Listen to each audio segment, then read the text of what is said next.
السلام علیکم، you are info studio کے ناظرین، آج ہم آپ کو بہت بڑی نیوز کے ساتھ اپڈیٹ کر رہے ہیں۔ اسرائیل نے ایران پر حملے کر دیے اور ایران نے بدلے میں اعلان جنگ کر دیا ہے۔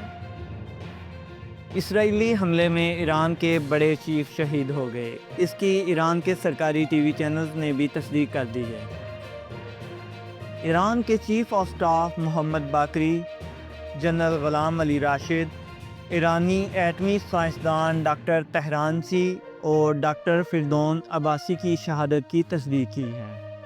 اسرائیلی حملے کے بعد ڈونلڈ ٹرمپ کا بیان: سب کچھ ختم ہونے سے پہلے ایران کو معاہدہ کر لینا چاہیے۔ امریکی صدر ڈونلڈ ٹرمپ نے ایران کو خبردار کیا کہ اگر اس نے فوری طور پر جوہری معاہدہ نہ کیا تو آئندہ حملے زیادہ ہلاکت خیز ہوں گے۔ دوسری جانب ایران کے وزیر خارجہ نے اقوام متحدہ کو خط میں اسرائیلی حملوں کو براہ راست اعلان جنگ قرار دے دیا۔ جی ہاں، ایرانی وزیر خارجہ نے اسرائیلی حملوں کو براہ راست اعلان جنگ قرار دے دیا ہے۔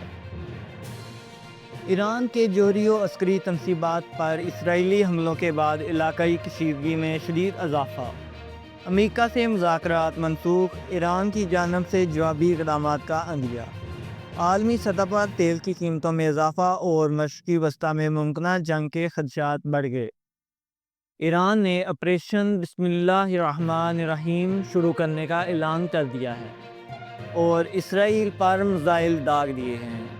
ہماری دعا ہے کہ اللہ ایران کو فتح نصرت عطا فرمائے۔ مزید اپڈیٹ کے لیے یو آر انفو اسٹوڈیو کے ساتھ جڑے رہیے، ہم آپ کو لمحہ بہ لمحہ اپڈیٹ کرتے رہیں گے ہر نیوز سے۔